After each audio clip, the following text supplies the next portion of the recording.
All right, for our outdoor cooking segment, today we're going to be preparing a cooking meal for our dinner or lunchtime. This is a favorite. It's nice and easy.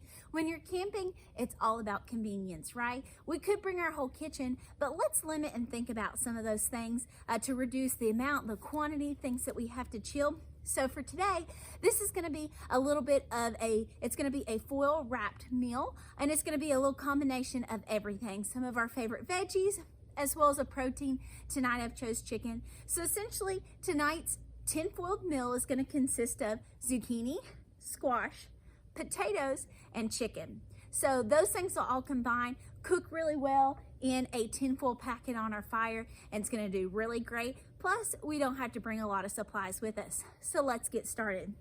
So, some basic safety in the kitchen is, I've already pre-prepped some of these materials, but I've washed my hands beforehand. I've got clean surfaces. I have 2 different cutting boards that are gonna help me, or you could wash in between to help me to prevent from having contaminating with our proteins and our veggies.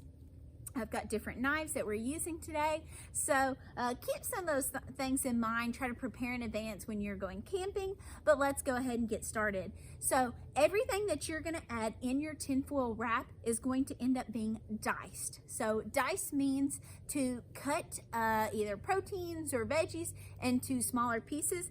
Ideally, diced is no larger than the last ligament of your thumb. So that's what we're gonna be doing today. First, I'm gonna start with my veggies. It's typically best to prepare chopped veggies first and then leave your proteins to very last. Prevents a little bit more of that cross-contamination, makes it a little bit less likely that you're gonna cross-contaminate. So starting with our squash, I've already gone ahead and cut up some pieces here. We're going to be dicing these. I've got 2 different knives like I suggested. When dicing, we're gonna use a bear claw method, and we're gonna slice these into quarters. After they're already cut into slices, does a really great job. Add these to my other squash. All right, and dice these.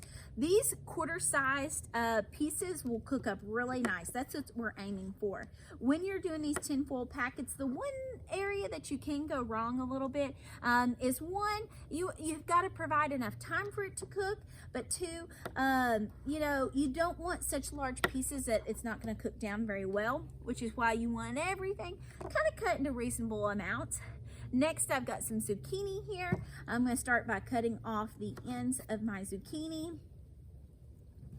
Okay, go ahead and getting rid of those, placing those to the side. I'm just going to cut a couple of slices since we've got some over there. Okay, alrighty. Going to dice my zucchini as well. Bear claw method. All right, keeping my fingers out of the way. Great. Gonna add my zucchini to my other pile there. Next, I've got my potatoes that I've already pre-rinsed off.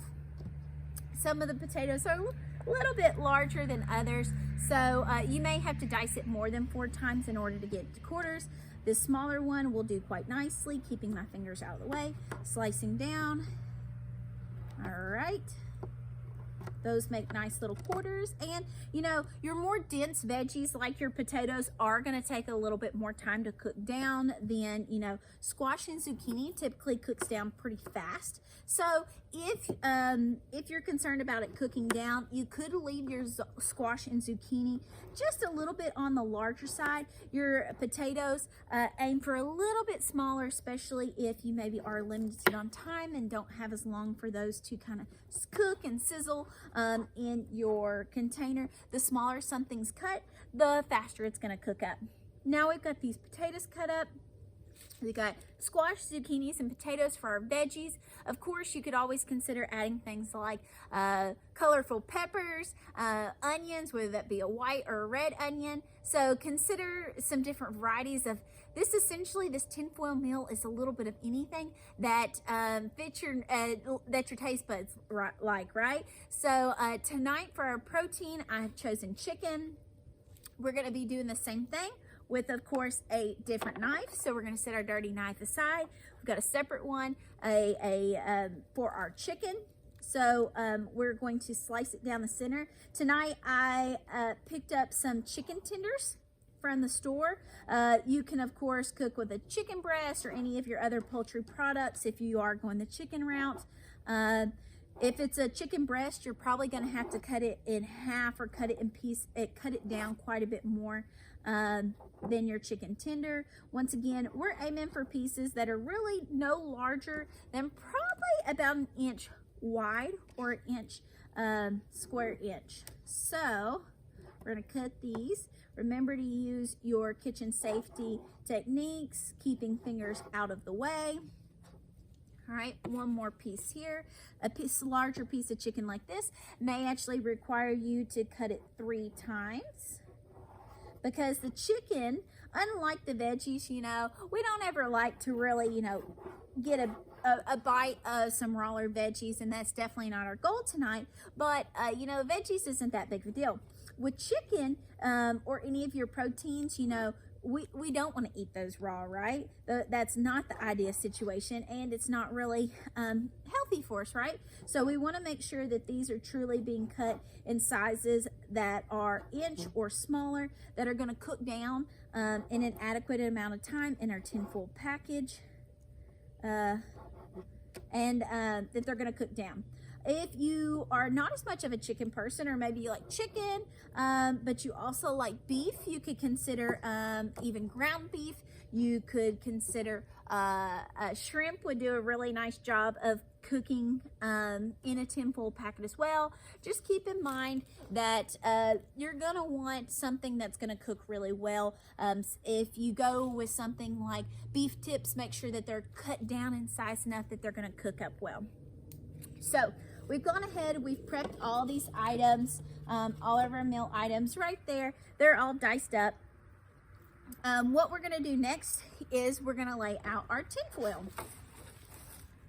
So setting that aside, having a fresh workspace, I've got my tinfoil here. This is the great part about these tinfoil meals, is they are so easy to do. So what we're gonna do, and it may even mean that we need more than one piece of tinfoil. Ideally, you probably don't want, you could do 2 pieces wide, but we wanna just essentially place all of our veggies. They're gonna get bundled together and kind of wrapped in. So we don't want to, you know, you wanna leave a couple of inches to where you can bundle it up almost like a burrito. In a tent, it's gonna be a little looser than a burrito. But I'm gonna start by just kind of throwing in a variety of our veggies. I love zucchini. The more colorful the veggies, the better. You could also consider tomatoes. If you like to cook tomato, would be really nice. And because the amount of people that I'm feeding, and or, you know, the amount of veggies that you prepare, you may find that you may need to make several of these tinfoil tins. Don't be afraid to do that. We're just gonna put them on the fire, so it's not gonna be really a big deal. I'm going ahead and put my veggies in here. I'm going to go ahead and kind of season these guys. Today I have a seasoning salt that's more flavorful. You can essentially pick any of your favorite seasonings to apply. All right. I have picked, because that's more on the salty side, I've even picked up some pepper that I think will do a really nice job of seasoning those. Then I'm gonna add in my chicken as well. All right, kind of spread that around. Okay.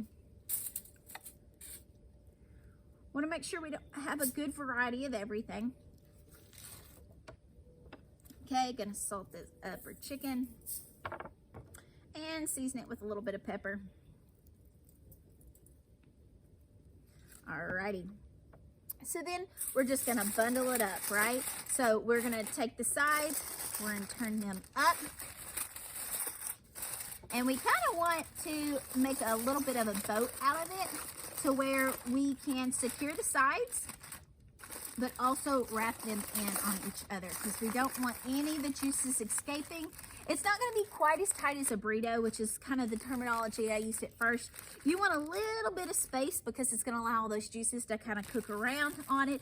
But essentially, nice and easy. Here's our full packet. So we're gonna throw an additional log on our fire, our log cabin style that we've got here.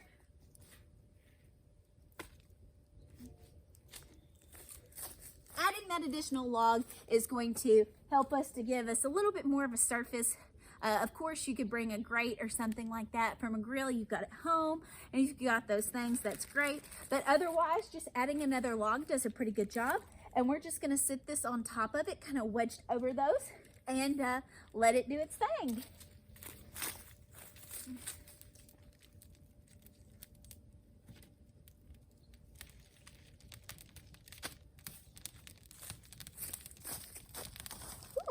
All right, so with that being said, I'm gonna end up leaving that. I'm gonna keep a close eye on it.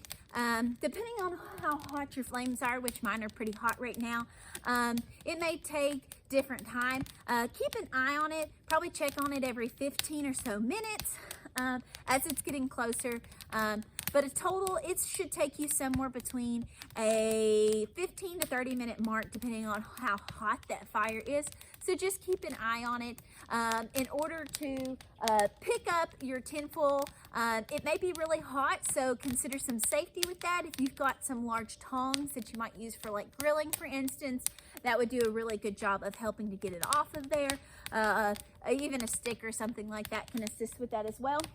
But catch back with us. We're gonna let our dinner cook up some more, and then we are going to get to taste it in the end, and I want to show you exactly what this looks like.